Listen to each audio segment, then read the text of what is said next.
Hello and welcome to the channel. I'm Zach, and in today's video I'm going to be unboxing the Jurassic Park edition of the Funko Verse strategy game.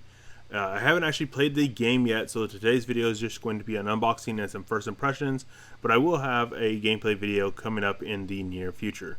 So guys, without further delay, let's go ahead and jump right in. Alright, so for our main characters, first off we have Alan Grant, followed by Ellie Sattler, Ray Arnold, and the Raptor. Turning it over to the back of the box, let's go over a couple key points. First off, this is for ages 10 and up. It takes anywhere from 2 to 4 players, and it takes anywhere from 20 to 60 minutes to play through. Next up, we see a sneak peek at one of the two maps. The game board is reversible, which is nice. So there are two different kind of maps that you can play through included in this game. And following that, we see a little bit of the point token. That is like a mosquito and amber. I thought that was just a nice little touch to customize the point token to the Jurassic universe. Over on the bottom left, there are the full list of contents. I'm not going to get into that simply because we're going to kind of unbox everything, so we're going to see all the contents firsthand. Alright, so taking the lid off the box, we can see our characters a little bit better without the glitter of that clear plastic. And then following that, we have the tokens that we'll be using in this game. We'll get into those here in a little bit. Next up, we have the bases for the characters, as well as the two special items included in the core box. Those two items are the night vision goggles, as well as Alan Grant's Raptor Claw.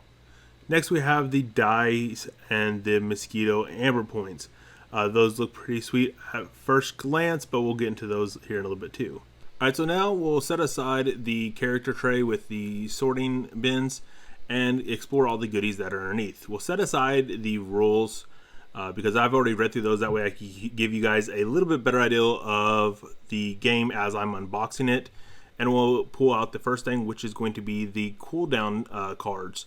They feature the artwork from the front of the box. Very good artwork in my opinion. It's in that Funko style, so if you like that, you'll probably like the artwork in this game. Next up, we're going to pull the two scenario cards. These are double-sided, just like the game board itself. And there is some base rules that you can play the game without these scenario cards. It's going to be a much quicker experience in my opinion, but I haven't played it, so I can't tell for 100%. But it seems like it would be a very quick game without these scenario cards. These kind of add some flavor, and I think they'll enhance the replayability. As you can see here in one of these, it's like the control card for the visitor center playthrough. You have a couple different areas that you have to kind of control, and you get points for, you know, kind of taking over those areas. Here you can see like a territory on the Raptor Paddock board game. So those are the two kind of main maps you have. You have the Raptor Paddock and you have the Visitor Center. We'll get to those here later. And these should just give the game a little bit more replayability, or at least that's what I'm thinking after reading through them. Of course, I haven't played yet, but I will kind of cover that aspect of the game once I have played it, and then we'll do a review video. So with that being said, I want to set these cards aside, and what I'm going to do is get the character cards and the item cards, which are what remain in the bag, get those laid out, and then I'll go on to them and kind of explain those a little bit more detail to give you a little bit of insight to how the game will actually play, because it's mostly based upon the characters that you play with. Alright, so I've laid out all the characters that are included in the core box. We have our four main characters with the Funkos that I've already covered, and I'll get to those here in a little bit with more detail. We also have two basic characters, that is the Gamekeeper and the Triceratops. These are meant to just fill out your team. It is recommended to play with 3 characters per team, so that kind of fills out your team until you buy one of the expansion packs. Or you can also mix and match with characters from other universes. For example, if I play through this and end up enjoying it and liking it, there actually is a Harry Potter Pop Funko strategy game. So you could pick that up and mix and match, which would kind of be kind of funky, but we'll kind of have to see how that all works. But if you want just straight up Jurassic Park characters, right now there is already an expansion with Ian Malcolm and the T-Rex. And if this is successful, I'm hoping they will continue to expand with more characters. Alright, so now I'm going to go into a little bit more detail on the characters and their character cards, but not a full walkthrough on how to play. So with each character, you'll see 2 dots in the bottom right of their card. Those represent the ability tokens that they get. Each character gets 2 ability tokens that they can use. So for example, with Ray Arnold, that is a gray and a yellow ability token. For Ellie Sattler, that's a blue and a yellow. Now on the main part of the card, you'll see the abilities that that character has and the associated ability token, as well as the cooldown for that ability. So Ellie has 2 blue abilities and 1 yellow ability. And let's take the first one, for example, which is a 3 blue inherit the earth. So if Ellie decides to use her inherit the earth ability, she'll spend her blue token, put it into 3, and it now begins a cooldown period of 3 for her blue abilities. That means for the next 3 rounds, unless she somehow speeds that up, she will not be able to use another of her blue abilities once again. Now these are special abilities. You do have basic abilities that you can do, and those are the same things that you can do with the basic character cards, but these are just special things to give you a little bit more power and change the way that you play based upon the characters that you have. So this is pretty cool. I'm not going to go into super detail on each one of these cards and all their abilities, but that's just essentially how they work. You get 2 ability tokens of the color that are indicated in the bottom right, and you have a range of abilities to use, and each character is pretty unique in their ability pool on what they can do. Now, I guess if you buy all the different universes, then you'll probably get some crossover, but for what I'm seeing here, it is pretty unique in kind of how they could spice up the gameplay. Before we finish our discussion on characters, I first want to talk about challenges. So challenges are a way for 2 characters to fight, and this is the primary method that you'll defeat your rival players, at least before scenarios are introduced into the game. So for example, let's take Ellie. She has a 3 blue ability, which is inherit the earth.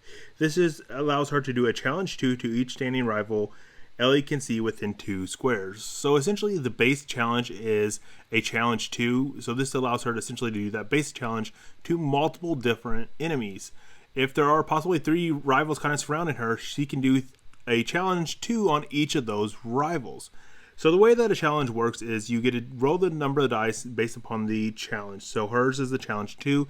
That means she rolls 2 die. You can also see a defense icon on each character. So for Alan Grant and the 2 base characters, that's 2. For the Raptor, Ellie, and Ray Arnold, they have a defense of 1. That means they roll 1 defense die.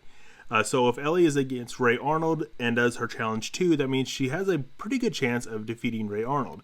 Now the die does come into play here. So with the explosion looking icon, that means that is a success in favor of the attackers. The shield icon is a success in favor of the defenders. There's another icon which is 3 exclamation marks, and that is a success for whoever rolls it and actually counts as 3 successes.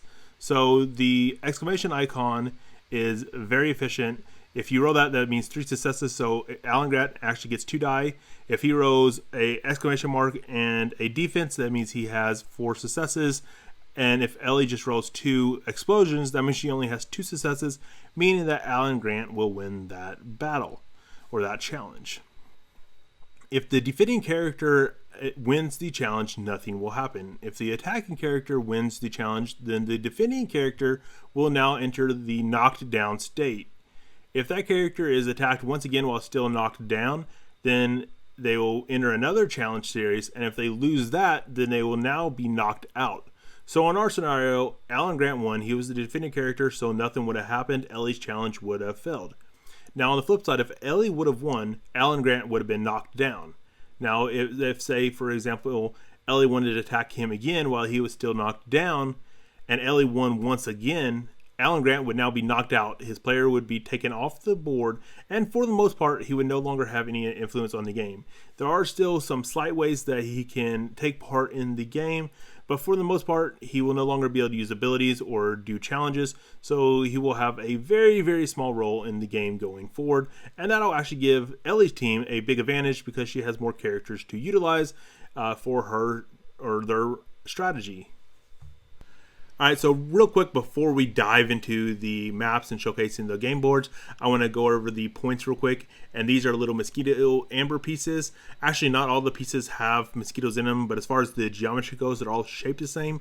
The only difference really is if they have mosquito in them or not. I don't know if that's a manufacturing defect or if that's the way they're designed to give them a little bit of, difference between the different tokens. But I think that's just a very cool little piece of flair. To give that little Jurassic Park vibe. I think they fit very well with the game. I don't know how the other universe point tokens are or what they're made of or what they look like, but I think it definitely fits with the Jurassic Park theme. For our final segment, I'm just going to show the maps in the background so you guys can see the artwork and kind of see the layout of the maps. I'm not going to go into detail on the maps themselves because frankly I haven't played yet, so I don't know how the maps play, if they lend themselves to replayability, and how the scenarios factor into all of that, and if the scenarios are fun. I'm kind of pushing that task off onto future Zach, and when I do the review video, I will kind of cover all that and how I think everything kind of stacks up and if the game is actually truly enjoyable. My base guess is that it is going to be fun. I don't just know about the replayability and how much, how many games you're going to be able to enjoy before it kind of starts getting old. I do think the fact about mixing and matching different universes could be interesting and make this a fun party game. And it's not something that's going to take a long time, so it's not one of those games that is going to take hours to play and set up. It's going to be something that is quick to set up and quick to play. So with that being said, thanks for watching, everybody. I hope you enjoyed this unboxing video, and until next time, Zach out.